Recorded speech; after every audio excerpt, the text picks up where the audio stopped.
नबी करीम सल्लल्लाहु अलैहि वसल्लम की जिस्मानी खसूसियात। नबी करीम सल्लल्लाहु अलैहि वसल्लम की ज़ाती मुबारक सरापाए हुस्न व जमाल का कामिल नमूना थी। आप सल्लल्लाहु अलैहि वसल्लम की ज़ाहिरी शक्ल व सूरत ऐसी दिलकश और पुरकशिश थी कि जो भी देखता मबहूत हो जाता। सहाबा कराम रज़ी अल्लाह अन्हु ने आप सल्लल्लाहु अलैहि वसल्लम के हुस्न व जमाल को बयान करने की बारहा कोशिश की, मगर अल्फाज में वो नूरानी जलाल और जमाल समूना मुमकिन न था। चेहरा मुबारक। नबी करीम सल्लल्लाहु अलैहि वसल्लम का चेहरा इंतहाई हसीन, रोशन और पुरजलाल था। चेहरा मुबारक न बिल्कुल गोल था और न लंबा, बल्कि हल्की गोलाई लिए हुए था। सहाबा कराम रज़ी अल्लाह अन्हा फरमाते थे कि चेहरा अनवर चौधों के चांद की मानिंद चमकता था। बल्कबाज ने कहा कि चांद से भी ज्यादा रोशन और मुनव्वर था, और रंगत न ज्यादा गोरा था और न सियाह, बल्कि इंतहाई मुतवाजन सुर्खी माइल सफेद था, जो मजीद खूबसूरती को उजागर करता था। जब आप सल्लल्लाहु अलैहि वसल्लम खुश होते तो चेहरा मुबारक इस तरह दमकने लगता जैसे आईने पर रोशनी पड़ रही हो। आंखें। नबी करीम सल्लल्लाहु अलैहि वसल्लम की आंखें बड़ी, कुशादा और बेहद हसीन थीं।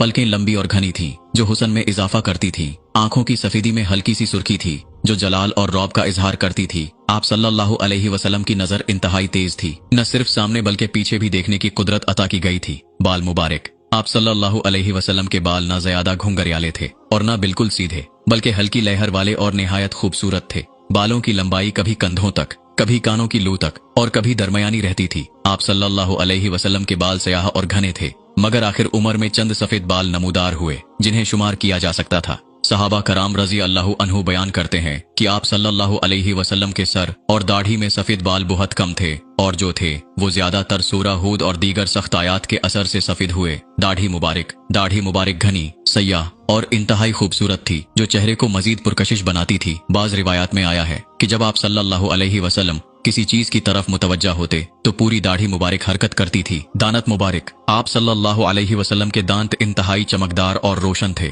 जैसे चमकदार मोती। आपके अगले दांतों में थोड़ा सा फासला था, जिससे गुफ्तगू के दौरान रोशनी सी महसूस होती थी। जब आप सल्लल्लाहु अलैहि वसल्लम मुस्कुराते तो दांतों से नूर निकलता मालूम होता और देखने वाला मशहूर हो जाता। लब्बे मुबारक। होंठ निहायत मुतवाजन और खूबसूरत थे, न बहुत पतले और न मोटे। जब आप सल्लल्लाहु अलैहि वसल्लम गुफ्तगू फरमाते तो अल्फाज निहायत वाजिहा, मीठे और दिल में उतर जाने वाले होते। गर्दन मुबारक। नबी करीम सल्लल्लाहु अलैहि वसल्लम की गर्दन निहायत मुतनासिब और खूबसूरत थी। बाज सहाबा रज़ी अल्लाह अन्हु ने फरमाया कि आप सल्लल्लाहु अलैहि वसल्लम की गर्दन चांदी की मानिंद चमकदार और हमवार थी। दस्ते मुबारक। नबी करीम सल्लल्लाहु अलैहि वसल्लम के हाथ नरम व मुलायम मगर मजबूत और ताकतवर थे। सहाबा कराम रज़ी अल्लाह अन्हु फरमाते हैं कि नबी करीम सल्लल्लाहु अलैहि वसल्लम का हाथ रेशम से ज्यादा नरम था।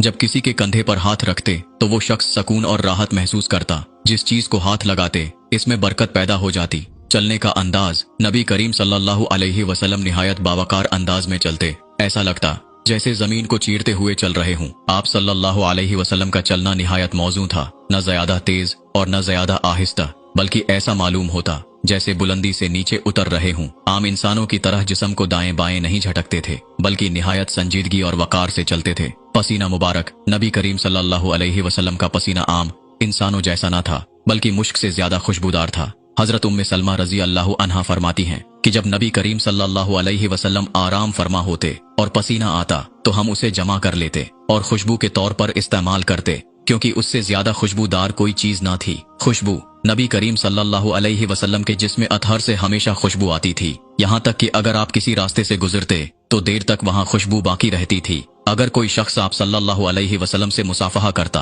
तो उसके हाथ में देर तक खुशबू बसी रहती। सहाबा कराम आप सल्लल्लाहु अलैहि वसल्लम के पसीने को जमा करके बतूरे इतर इस्तेमाल करते थे। आवाज। नबी करीम सल्लल्लाहु अलैहि वसल्लम की आवाज नरम, शीरें और पुरकशिश थी, मगर जब खुतबा देते तो जलाल से भरपूर होती। गुफ्तगू करते तो अल्फाज निहायत वाजिहा और ठहराव के साथ अदा फरमाते। सुनने वाला कभी महसूस न करता कि कोई जुमला समझने से रह गया हो। कद मुबारक। नबी करीम सल्लल्लाहु अलैहि वसल्लम का कद दरमियाना था, मगर जब किसी मजमा में खड़े होते तो सबसे बुलंद नजर आते थे। आप सल्लल्लाहु अलैहि वसल्लम का जिस्म मुबारक इंतहाई मुतनासिब था, न बहुत दुबला और न ज्यादा भारी, बल्कि मुकम्मल तवाजन में था। साया न पड़ना। बाज रिवायात के मुताबिक नबी करीम सल्लल्लाहु अलैहि वसल्लम का साया जमीन पर नहीं पड़ता था, क्योंकि आप सल्लल्लाहु अलैहि वसल्लम नूर थे और नूर का साया नहीं होता। ये तमाम खसूसियात नबी करीम सल्लल्लाहु अलैहि वसल्लम के कमाल हुस्न, वजाहत और जलाल की अक्कासी करती हैं। सहाबा कराम का बयान था कि जब हम नबी करीम सल्लल्लाहु अलैहि वसल्लम को देखते तो ऐसा महसूस होता जैसे सूरज चमक रहा हो, और जो एक बार देख लेता वो दोबारा देखने की शदीद ख्वाहिश रखता। अल्लाह ताला हमें नबी करीम सल्लल्लाहु अलैहि वसल्लम की सीरत पर अमल करने की तौफीक अता फरमाए।